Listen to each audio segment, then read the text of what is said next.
ఏంటి ఇవి చూపిస్తున్నారు అనుకుంటున్నారా అండి? ఇదైతే రిబ్బన్ మురుకులు అండి. చాలా అంటే చాలా టేస్టీగా ఉండే ఇన్స్టెంట్గా చేసుకునే రిబ్బన్ మురుకులు. చూడండి ఫ్రెండ్స్, రిబ్బన్ పకోడీ అయితే రెడీ. ఇదైతే రిబ్బన్ లానే ఉంది, చూస్తారా? ఇదైతే ఎలా చేయాలో ఏంటో అనేది అయితే ప్రాసెస్లోకి వెళ్ళి చూడాల్సిందే. Hi friends, welcome back to Revathi's kitchen and vlogs. అందరూ బాగున్నారా అండి? మేము కూడా బాగున్నాం, మీరు కూడా బాగుండాలని మనస్ఫూర్తిగా అయితే కోరుకుంటున్నా అండి. మా ఛానల్లో ఫస్ట్ టైం చూసేవారు సబ్స్క్రైబ్ చేసుకోండి. ఆల్రెడీ సబ్స్క్రైబ్ చేసుకున్న వాళ్ళకు చాలా చాలా థ్యాంక్స్ అండి. ఇవాళ మన ఛానల్లో వీడియో ఏంటంటే, బియ్యం పిండి లేకుండా మనమైతే రిబ్బన్ పకోడీ చేస్తున్నామండి. అదైతే చాలా టేస్టీగా ఉండే రిబ్బన్ పకోడీ అండి. శనగపిండి అలానే పప్పులు ఈ అటుకులతో అయితే చేస్తున్నా అండి. చాలా చాలా టేస్టీగా ఉంటాయి. పిల్లలకైతే ఈవినింగ్ టైం స్నాక్గా ఇవ్వచ్చండి. ఈ రిబ్బన్ పకోడీ చాలా అంటే చాలా టేస్టీగా ఉంటుంది. ఎలా చేయాలో ఏంటో అనేది ప్రాసెస్లోకి అయితే వెళ్ళిపోదాం. 1 కప్పు శనగపిండి అండి, అలానే 1/2 కప్పు ఈ అటుకులు, అలానే 1/4 కప్పు పప్పులండి. ఈ మూడింటితోనే అయితే మనము రిబ్బన్ పకోడీ అయితే చేస్తున్నామండి. చాలా చాలా టేస్టీగా ఉంటాయండి. ఒకసారి మీరు కూడా ట్రై చేసి చూడండి. ఎలా వచ్చాయో ఏంటో అనేది అయితే కమెంట్ అయితే పెట్టండి ఫ్రెండ్స్. చూస్తున్నవారు ఒక లైక్ అయితే కొట్టండి. చూడండి, ముందుగా స్టవ్ అయితే ఆన్ చేసేసుకొని ఈ అటుకులు పప్పులు అనేవి అయితే ఫ్రై చేసుకోవాలండి కొద్దిగా. చూడండి, ఇవి లైట్గా అయితే ఇలా వేపుకొని ఇదైతే మిక్సీ పట్టాలండి. చూడండి, ఇలా లైట్గా అయితే వేయించుకొని ఒక మిక్సీ జార్లో అయితే వేసేసుకుందాము. చూడండి, ఇలా రిబ్బన్ పకోడీ కానీ మురుకులు కానీ చాలా టేస్టీగా ఉంటాయండి. మనం ఎక్కడికైనా బయటికి వెళ్ళినప్పుడు కూడా ఇలాంటివి తీసుకెళ్ళచ్చు. ఎక్కడైనా ట్రావెలింగ్ వెళ్ళినప్పుడు ఇలాంటివి చాలా చాలా బాగుంటాయండి. చూడండి ఫ్రెండ్స్, ఇదైతే మెత్తగా అయితే గ్రైండ్ చేసుకుందాము. చూడండి ఫ్రెండ్స్, మెత్తగా అంటే ఇంత మెత్తగా అయితే మనము గ్రైండ్ చేసుకోవాలి. చూడండి, ఇలాంటి వెడల్పాటి గిన్నె తీసుకొని ఇందులో ఫస్ట్ మనం పప్పుల పిండి అలానే అటుకులు అయితే ఫ్రై చేసుకొని వేయించుకున్నాం కదండి. ఇవైతే మిక్సీ పట్టాం కదా, ఇది ఇలా జల్లెడైతే పట్టుకోవాలండి. పిండి మురుకులు అయితే చాలా చాలా టేస్టీగా వస్తాయండి ఇలా చేసుకున్నామంటే మనము.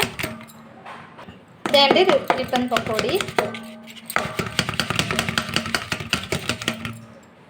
చూడండి, అదేవిధంగా కప్పు శనగపిండిని కూడా ఒకసారి ఇలా జల్లెడ పట్టుకుంటే దీంట్లో ఏమైనా పురుగు ఏమైనా ఉంటే కూడా మనకు తెలుస్తుంది.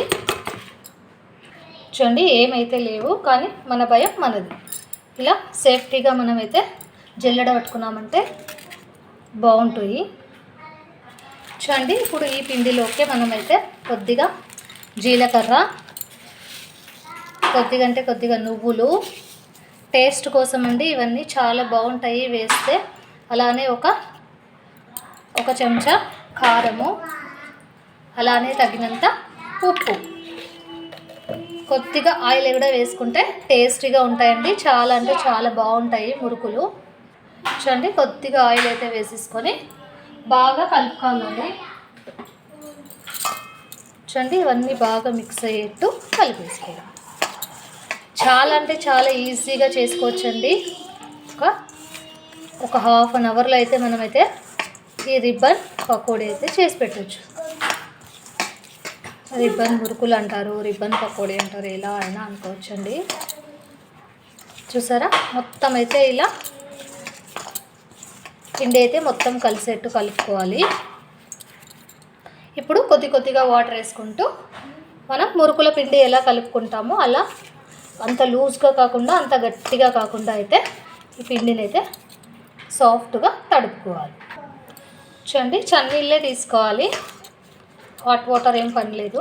చన్నీళ్ళతోనే మెత్తగా అయితే పిండి తడుపుకోవాలి. చూడండి, మా ఛానల్లో డిఫరెంట్ టైప్స్ ఆఫ్ రెసిపీస్ ఉన్నాయండి.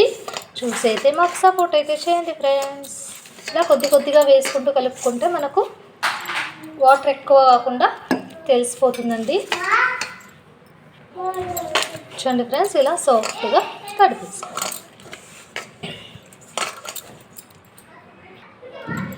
బియ్యం పిండి అస్సలు యూజ్ చేయకుండా చేస్తున్నామండి మనమైతే. ఇదైతే బయట అమ్ముతుంటారండి బండిలో. నేను అప్పుడైతే చిన్నప్పుడు చూసాను, మా నాన్న అయితే తెచ్చేవారు. ఇప్పుడైతే ఇంట్లోనే చేసి పెడుతున్నా మా పిల్లల కోసం, మా ఆయన కోసం అనేసి. చూడండి ఫ్రెండ్స్, అంత సాఫ్ట్గా లేకుండా, అంత తడిగా లేకుండా ఇలా పిండి అయితే తీసుకుని ఒక 5 మినిట్స్ అండి, 5 మినిట్స్ అయితే ఇలా రెస్ట్ ఇవ్వాలి. చూడండి ఫ్రెండ్స్, స్టవ్ అయితే ఆన్ చేసుకొని ఇంకా ఫ్రై చేసుకోవడానికి ఆయిల్ అయితే వేసుకుందామండి. ఇలా కొద్దిగా ఆయిల్ అయితే వేసేసుకొని చిన్న మంట మీద పెట్టేసుకుందాము. ఈలోపు మనము ఈ మురుకుల పిండి ఉంటుంది కదా, అదైతే మెత్తగా ఉంటుంది, చూసేద్దాము. చూడండి ఫ్రెండ్స్, ఇదైతే ఇలా సాఫ్ట్గా అయింది కదా. ఇదైతే చూసారా, ఇలాంటి మురుకులు ఒత్తుకునేది ఉంటుంది కదండి, ఇది చక్లీల పావు ఉంటుంది కదా. ఇది అయితే ఫస్ట్ ఇదైతే ఇందులో మనం రిబ్బన్ పకోడీ కాబట్టి ఇలాంటిది ఒకటి ఉండేది తీసుకోవాలండి. ఇదైతే ఓపెన్ చేసుకుని ఫస్ట్ మనం ఈ పావులో ఫస్ట్ ఈ బిల్ల వేసుకోవాలండి. ఇలా వేసుకొని కొద్దిగా ఆయిల్ అయితే రాసుకుంటే పక్కల అంతా ఏమీ అంటకుండా నీట్గా వస్తుంది మనకు. చూడండి ఫ్రెండ్స్, ఇలా ఆయిల్ అయితే రాసుకొని ఇలా ఒకసారి ఇలా పెట్టుకున్నామంటే ఒక 2 సార్లకు అవుతుంది. చాలా ఈజీగా చేసుకోవచ్చు అండి, సింపుల్గా చేసేసుకోవచ్చు. అంతే అండి, ఇలా క్లోజ్ చేసుకోవాలి.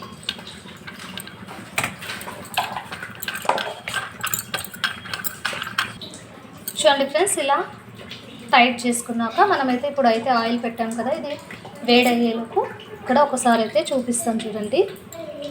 ఇలా మెత్తగా ఇలా చేసుకున్నామంటే కింద అయితే చూడండి ఇలా రిబ్బన్ టైపు మనకు ఇలా వచ్చేసి చూసారా, ఇలా రిబ్బన్ లాగా ఈ రిబ్బన్ టైప్ మురుకులు అంటే ఇవైతే చాలా అంటే చాలా బాగుంటాయి. అంతే అండి, చూసారా. చూడండి ఫ్రెండ్స్, ఇలా రిబ్బన్ లాగా ఇవైతే వచ్చేసాయి కదా. ఇప్పుడైతే ఇవి ఆయిల్ అయితే వేసుకొని ఫ్రై చేసుకోవడం. చూడండి ఫ్రెండ్స్, ఆయిల్ అయితే బాగా వేడైంది. ఇప్పుడైతే ఇందులో ఒక్కొక్కటిగా వేసుకోవడం. చూడండి ఇలా చాలా చాలా బాగుంటాయండి. ఇవైతే నేను మార్వాడీస్ అయితే చేస్తారండి, బయట అమ్ముతారు కదా, వాళ్ళు అయితే చేస్తారు. ఇవైతే ఇంట్లోనే చేస్తున్నా. ఇవాళ ఎలా వస్తాయో ఏంటో చూడాలి.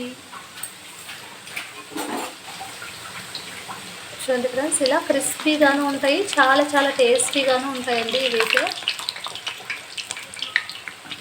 చూడండి, చాలా అంటే చాలా క్రిస్పీగా, చూస్తుంటేనే నోరు ఊరుతున్నాయండి. చూడండి, ఇలా కలర్ చేంజ్ అయ్యే వరకు అయితే ఇవి ఇలా వేయించుకోవాలి. చూడండి ఫ్రెండ్స్, ఇలా వేగించుకొని మనమైతే ఒక పేపర్ మీద వేసుకున్నామంటే ఆయిల్ అంతా దానికి పీల్చుకుంటుంది, హెల్తీగా మనమైతే తినేసేయచ్చు. చూడండి, ఇలా పేపర్ మీద తీసుకున్నామంటే ఆయిల్ అయితే ఏమి ఉండదు. చూసారా ఎంత ఈజీగా చేసేసుకోవచ్చో రిబ్బన్ పకోడీ. రిబ్బన్ పకోడీ అయితే రెడీ. ప్లేట్లో వేసుకొని సర్వ్ చేసుకుందాం. చూసారా, సేమ్ రిబ్బన్ లా ఉంది చూసారా అండి రిబ్బన్ పకోడీ. చాలా అంటే చాలా టేస్టీగా ఉండే రిబ్బన్ పకోడీ అయితే రెడీ. చూడండి, చాలా క్రిస్పీగా ఉండే రిబ్బన్ పకోడీ అయితే రెడీ.